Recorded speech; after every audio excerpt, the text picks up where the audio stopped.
1절부터 13절까지입니다.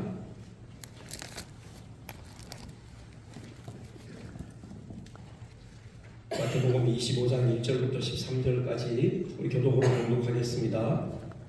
그때 천국은 마치 등을 들고 신랑을 맞으러 나간 열 처녀와 같다 하리니 그 중에 5은 미련하고 5은 슬기 있는 자라. 미련한 자들은 등을 가지되 기름을 가지지 아니하고 슬기 있는 자들은 그릇에 기름을 담아 등과 함께 가져갔더니 신랑이 더디오므로 다 졸며 잘세.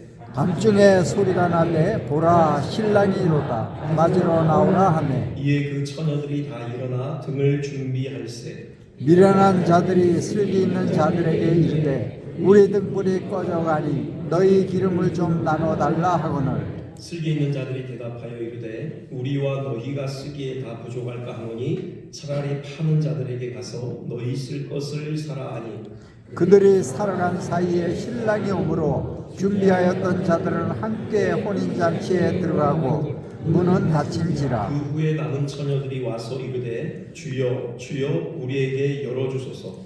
대답하여 이르되 진실로 너희에게 이르노니 내가 너희를 알지 못하노라 하였느니라. 함께 공동합니다. 그런즉 깨어 있으라 너희는 그날과 그때를 알지 못하느니라. 아멘.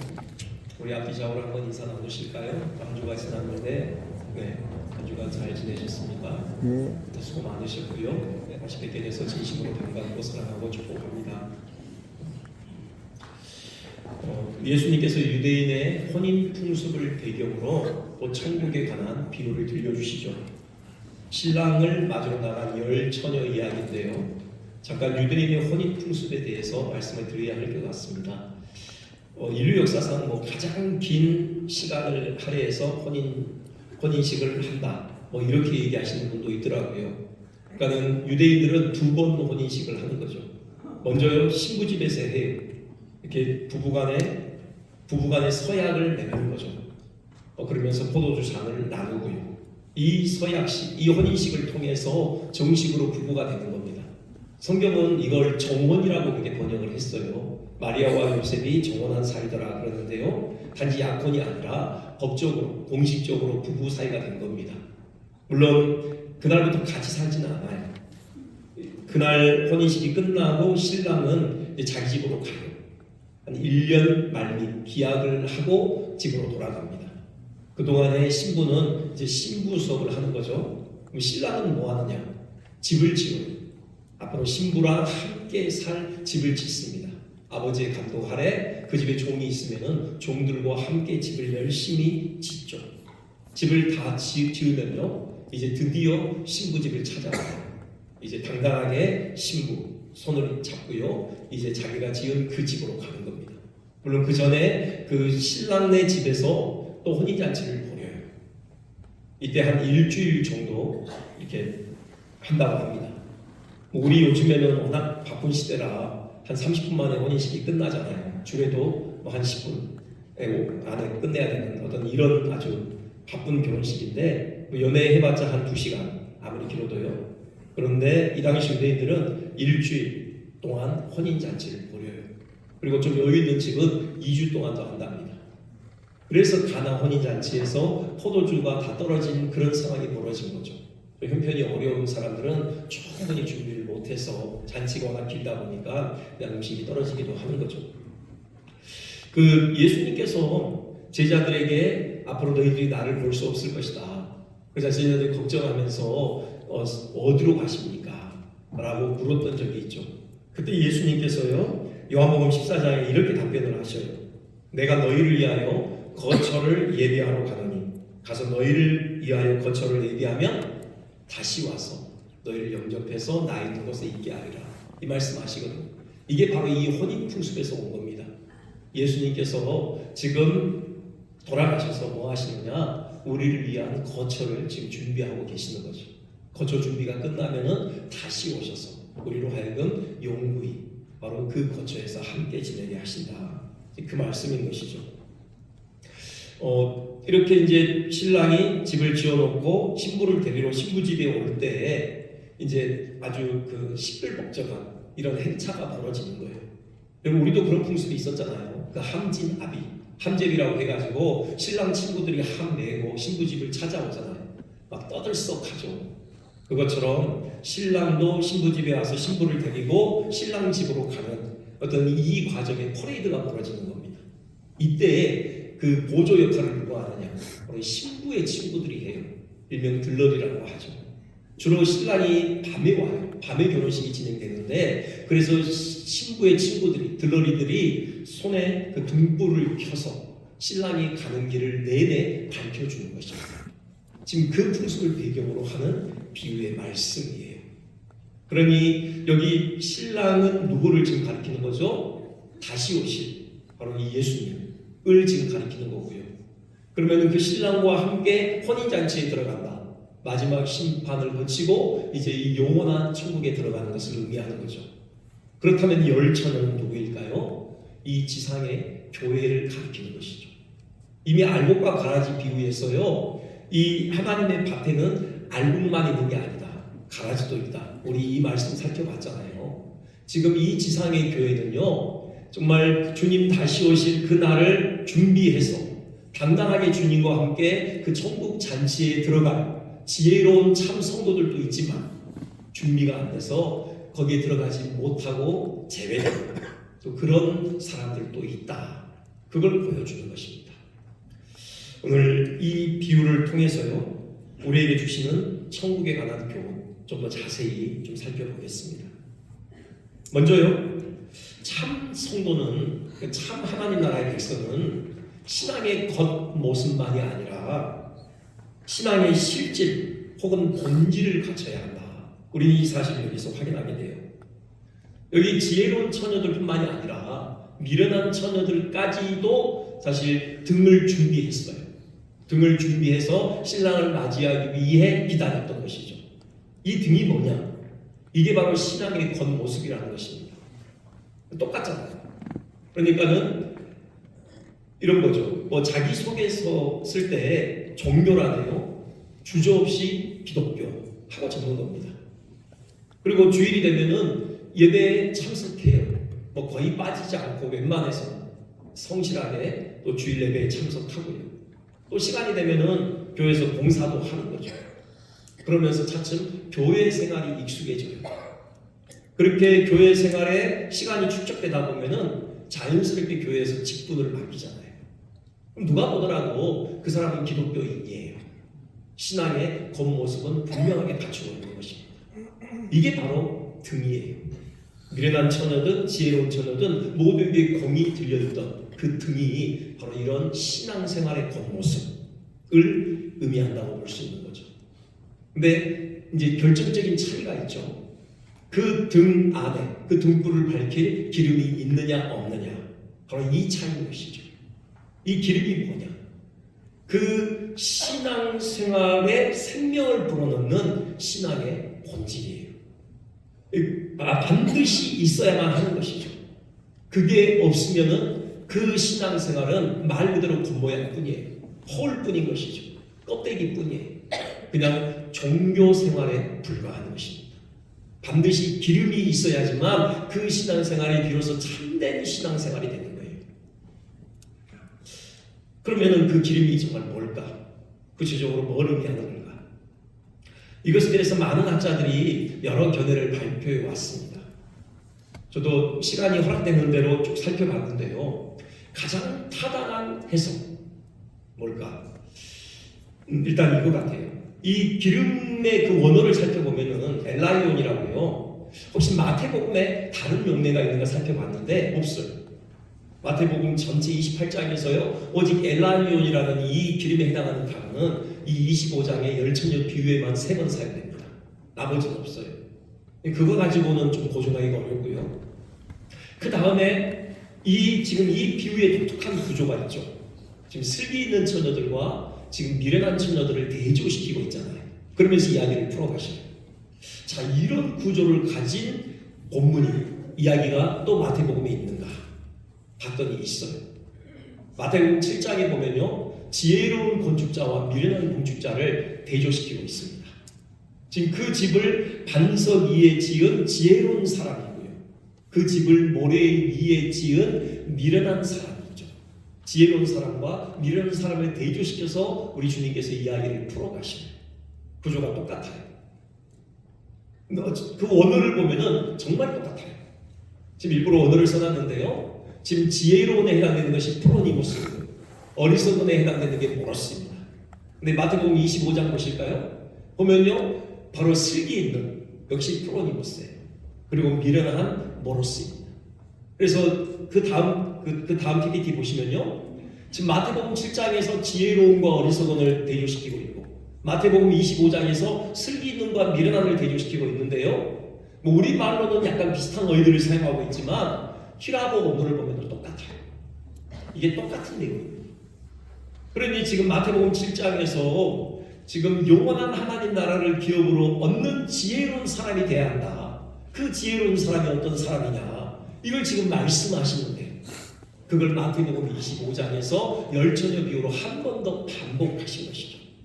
메시지가 똑같은 것이에요.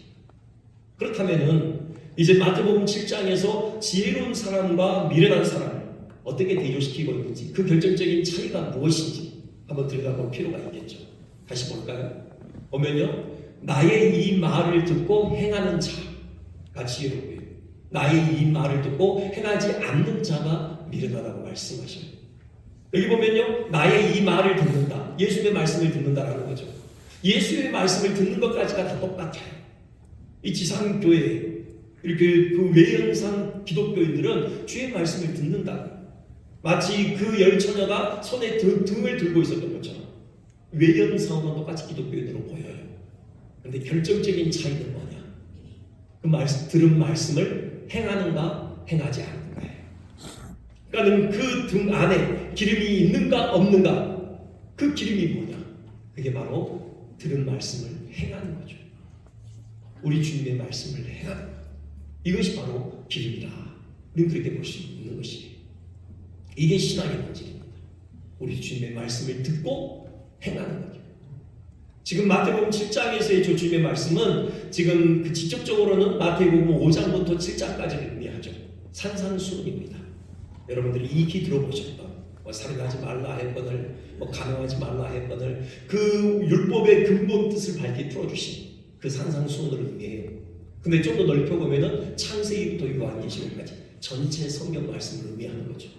그 말씀을 그냥 들을 뿐만이 아니라 그대로 행하는 자, 바로 이런 자가 지혜로운 자이고 슬기 있는 자이다 라는 거죠. 근데 이걸 좀 더 간단하게 정리해보자. 그러면요, 하나님 사랑과 이웃 사랑이죠. 우리 주님께서 직접 그렇게 정리하시잖아요. 마태복음 22장 보면요, 네 마음을 다하고 목숨을 다하고 뜻을 다하여 하나님을 사랑하라. 그리고 네 자신과 같이 이웃을 사랑하라. 이게 성경 전체 말씀을 요약한 것이에요. 곧 그 등을 밝힐 기름, 우리의 신앙을 껍데기뿐만이 아니라 정말 생명력을 불어넣는 참 그 본질이 되는 그 기름이 뭐냐? 그게 바로 하나님 사랑과 이웃 사랑이라는 거예요.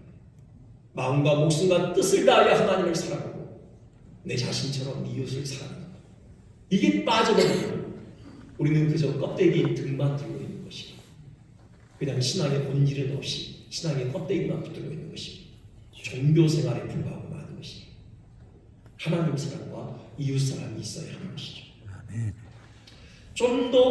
좀 실감나게, 간단하면서도 실감나게 표현한 제가 문구를 본 적이 있어요. 그 몇 해 전에 목회자 세미나에 참여했는데요, 거기 슬로건이었어요. 이런 겁니다. 하나님께는 전심으로, 사람에게는 진심으로. 참 적절하다 싶어요. 그러니까 마음과 목숨과 뜻을 다해 하나님을 사랑하는 게 뭐냐? 바로 하나님을 전심으로 대하는 겁니다. 예배를 드릴 때 전심으로 예배하는 거예요. 그럼 몸만 앉아있지 생각은 자꾸 다른 데 가 있고, 오늘 예배 끝나면 뭐 해야 되지? 우리 목자 모임 어디서 하지? 예약을 했나? 음식은 맛있나? 뭐 이런 거 생각하지 말고요. 그건 이따가 하고, 이 시간에 앉아 계실 때 전심으로 하나님을 예배하는 거예요.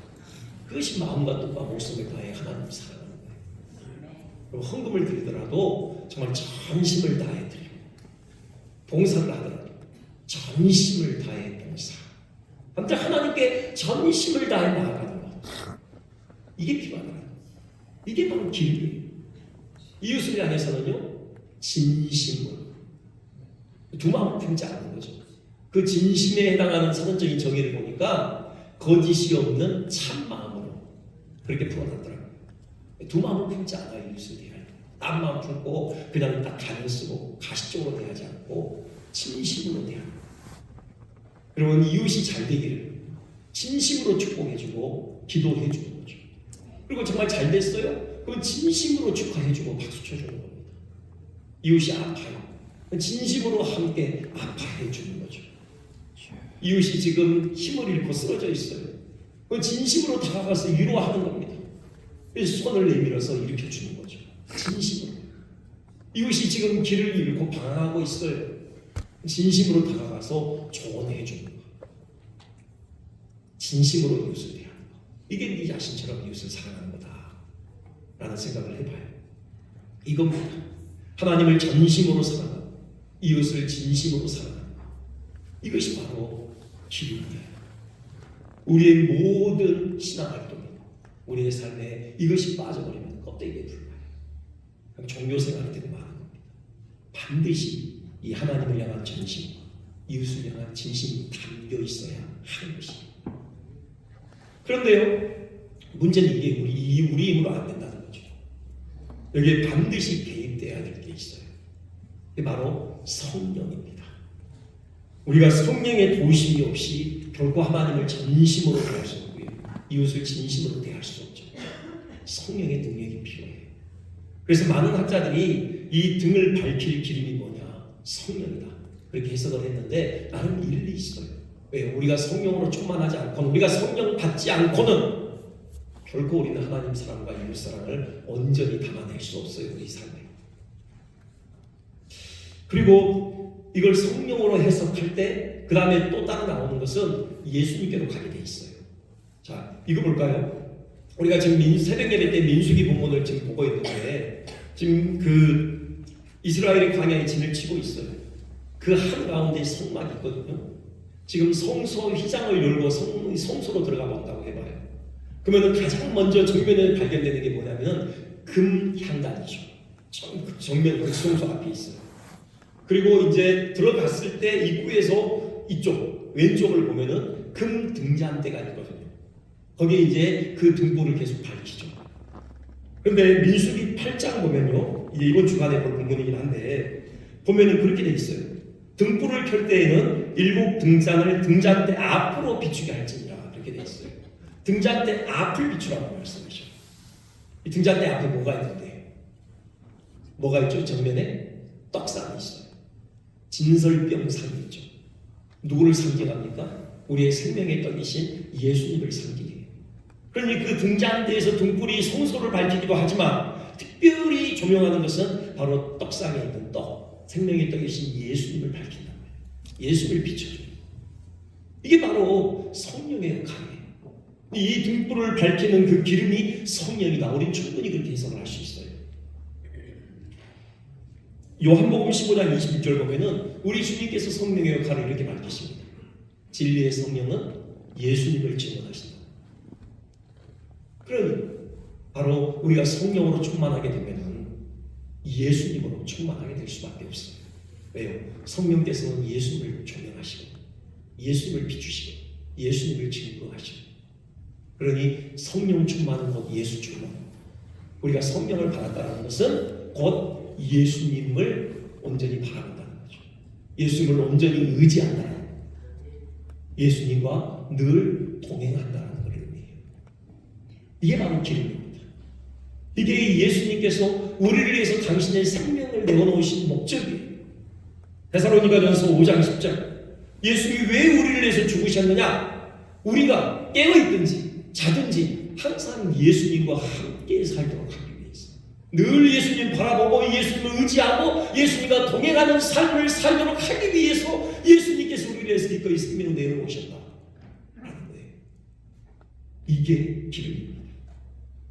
여러분, 껍데기만은 안 돼요. 그 안에 기름이 담겨야 하는데 그 기름은 다시 말씀드리면은 주님의 말씀을 듣고 행하는 것이에요. 그건 하나님 사랑과 이웃 사랑으로 요약이 되죠. 하나님을 전심으로 사랑하고 이웃을 진심으로 사랑하는 것이에요. 이를 위해서 성령을 받아야 해요. 곧 성령 충만을 의미합니다. 성령 충만한 삶. 그리고 그 삶은 반드시 예수 충만으로 필요해요. 늘 예수님을 의지하고 예수님과 동행하는 것이죠. 이게 우리의 신앙을 참 신앙 되게 하는 거예요. 우리 돌아봅시다. 여러분 손에 등만 들려 있습니다. 그 안에 마땅히 있어야 될 혹시 기름이 비어 있지는 않습니까? 기름을 채워야 해요. 성령을 받아야 합니다. 예수로 충만하게 되어야 해요. 그런 은혜가 있으시기를 주님의 이름으로 축원드립니다. 아멘. 다음으로 이 비유에서 주목해 보아야 될 사실은요, 이 기름 준비, 곧 참 신앙의 본질을 갖추는 것, 이건요 다른 사람이 대신해 줄 수 없다라는 사실이에요. 여기 연결해놓은 처녀들이요, 지금 신랑이 왔다 도착했다, 이제 이 소식이 들렸을 때 지금 잠에서 다 깨어서 이제 등을 준비하죠. 근데 그때 이제 비로소 알아차렸죠. 자기들에게 기름이 없다는 거. 그래서 미리 기름을 준비한 지혜로운 처녀들에게 부탁을 하잖아요. 좀 너희들 거 좀 나눴으면 안 되겠느냐. 근데 거절의 응답이 옵니다. 지금 슬기로운 처녀들이 이렇게 답변하죠. 우리와 너희가 쓰기에 다 부족할까 하노니 차라리 파는 자들에게 가서 너희 쓸 것을 사라. 그래요. 이거 보면은 조금 매정하다는 느낌 안 드셔요? 네. 생각해 보세요. 이 지금 이들이 신부의 들러리 들이잖아요. 보통 신부의 친구들이 하잖아요. 그럼 이들끼리도 서로 친구지간일 수 있다. 서로 알겠죠. 한 동네에서. 그런데 지금 친구들이 공경에 처했는데 나 몰라라 하는 것입니다. 매정하게 거절을 해버려요. 이 슬기 있는 처녀들, 슬기는 있었는지 모르겠지만 참 인정은 없다. 그렇게 생각할 수도 있는데요. 그게 아닙니다. 참 지혜가 무엇인지를 보여주는 거예요.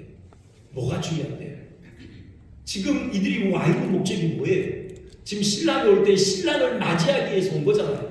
밤중에 오기 때문에 그 퍼레이드를 정말 멋있게 장식하기 위해서 등불 밝히고 그 앞서 걸어가기 위해서 온 것 아닙니까? 그 혼인식을 성공시키기 위해서 그 역할을 감당해야죠. 그게 더 우선인 것이에요. 이들은 자기들의 사명이 무엇인지 알았고 우선순위가 무엇인지 알고 그 일을 택했던 것이죠. 그보다 더 중요한 사실을 주님은 이 비유를 통해서 우리에게 말씀하셔요. 이 기름은 결코 나눠줄 수 없다는 거예요. 기름 준비는 다른 사람이 대신해 줄 수 없다는 겁니다. 그 신앙의 겉모습 안에 마땅히 있어야 될 신앙의 본질, 그 신앙의 활력을 불어넣는 그 신앙의 본질, 다른 사람이 대신 갖춰줄 수 없다는 거예요. 곧 예수님을 내가 인격적으로 만나야 한다는 것입니다.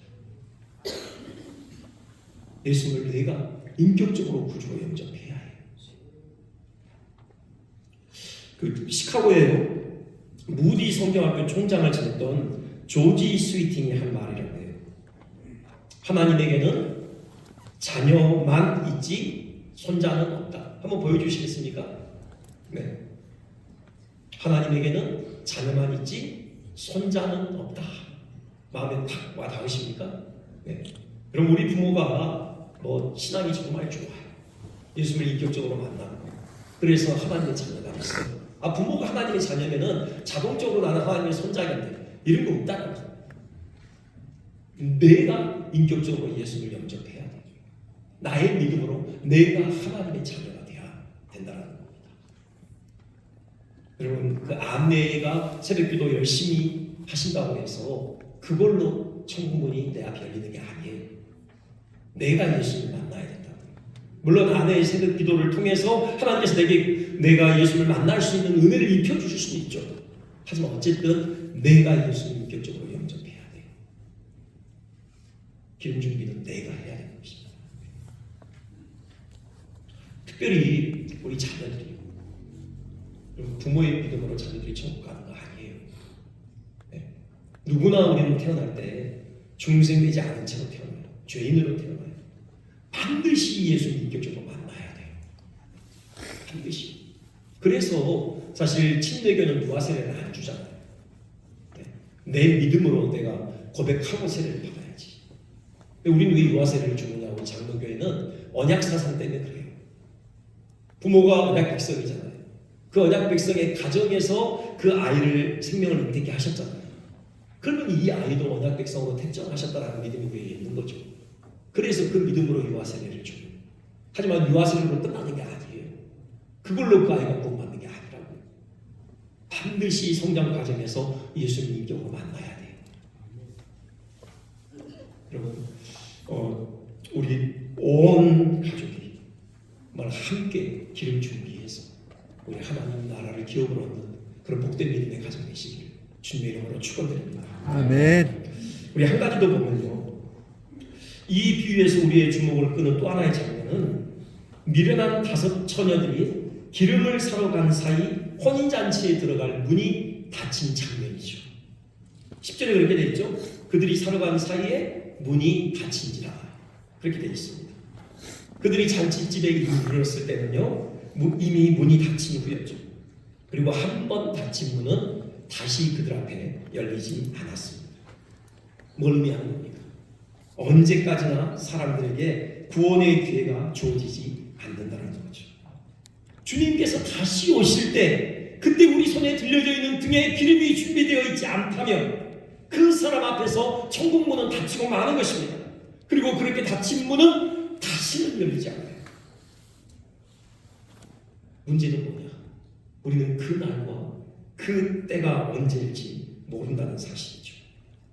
이 비유의 결론이 그거예요. 13절 보시면요, 그런즉 깨어있으라. 너희는 그 날과 그 때를 알지 못하느니라. 사실 여기 이제 5절 보면은 신랑이 더디옴으로라는 표현이 있거든요. 그러니까 이 10 처녀들의 어떤 주관적인 판단으로는 지금 신랑이 더디오는 것 같았어요. 그런데 또 마태복음 24장 바로 그 앞장에 그 비유에는 악한 종의 비유가 나오는데 그 종은 주인이 늦게 올 거라고 생각했어요. 그래서 마음껏 막 술 마시고 막 종들 때리고 청기이직을 수행하지 않거든요. 그런데 생각지 않은 날 그 시각에 주인이 와버려요. 뭘 의미하느냐? 주님이 늦게 오시는 것 같고 빨리 오시는 것 같고 이건 우리의 주관적인 판단이에요. 주님은요 정확하게 정한 시간에 오시고, 그런데 문제는 그때가 언제인지 모른다. 심지어는 주님 당신도 그날은 모른다. 그렇게 말씀하시고, 그게 마태복음 24장 36절이잖아요. 그날과 그때는 아무도 모르나니 하늘의 천사들도 아들도 모르고 오직 아버지만 아시느니라. 그래요. 어떻게 아들 하나님이신데 어떻게 모르시는가? 아마 인성을 입으신 측면에서 하신 표현일 것이다. 그렇게 해석하기도 하고요. 특별히 유대인들의 결혼 풍습과도 관련이 있습니다. 아까 신랑이 집에 가서 이제 신부와 함께 살 집을 짓는다고 했잖아요. 근데 그게 완공의 시점을 누가 결정하느냐? 자, 됐다. 이제 신부 데리러 가라. 이걸 누가 결정하냐면은 아버지가 결정한대요. 뭐 신랑이야 빨리 가서 신부 데리고 오시겠죠. 대충 지어놓고 빨리, 그게 아니라는 거예요. 다 됐다. 이제 가서 이제 신부 데리고 와라. 이걸 아버지만이 결정한다. 지금 그런 의미에서 아들도 모르고 라고 하신 거겠죠. 지식적인 측면이 아니라 아버지 하나님의 그 축복의 측면에서 지금 하신 말씀이다. 우리는 그렇게 해석할 수 있어요. 중요한 것은 언제 주님 다시 오실지 몰라요.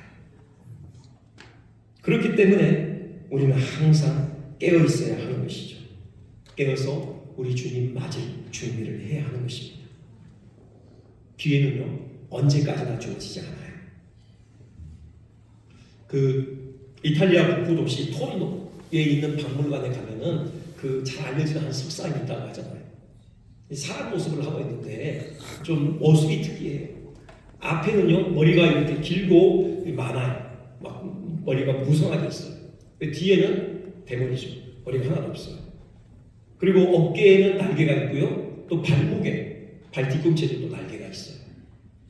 그리고 그 한 손에는 저울이 들려져 있고요. 한 손에는 날카로운 칼이 들려져 있죠. 무슨 석상입니까? 이름하여 카이로스. 그리스 신화에 나오는 그 카이로스 신을 빗댄 석상이에요. 근데 그 석상을 설명하는 문구가 새겨질 때 이렇게 되어 있습니다. 앞머리가 무성한 이유는 사람들이 나를 쉽게 붙잡도록 하기 위함이고, 뒷머리가 대머리인 이유는 지나가 버리면 다시는 붙잡지 못하도록 하기 위해서입니다.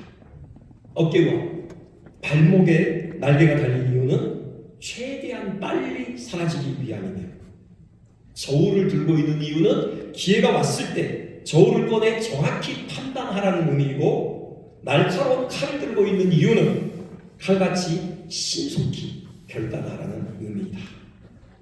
나의 이름은 뭐죠? 기회이다. 영어로 opportunity죠. 기회가 왔을 때 잡아야 해. 언제까지나 우리에게 기회 문이 열려 있는 것 아닙니다. 이걸 고린도후서 6장 2절은 이렇게 선언하죠. 보라, 지금은 은혜가 받을 만한데, 보라, 지금은 구원의 날이다. 바로 지금. 이 지금이 언제까지 우리에게 주어질지 몰라요. 질문을 드리고 싶습니다.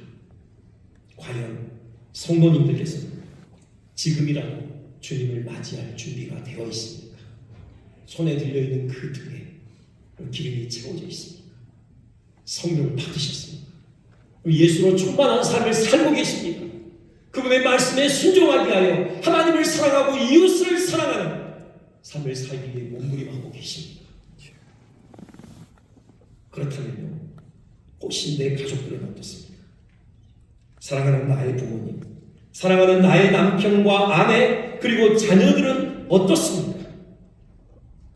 그분들은 주님 맞을 준비가 되어 있습니까? 아니면 지금 주님 오신다면 그들 앞으로 천국 문이 굳게 닫히는 것은 아닙니까? 주님 오시기 전에 모두가 다 예수님을 구주로 영접해야 합니다. 물론 우리 가족들 우리가 강요할 수는 없죠. 그래서요, 간절한 심령으로 은혜를 구하는 것입니다. 그리고요, 한 번쯤은 진지한 태도로 복음을 전할 필요가 있어요.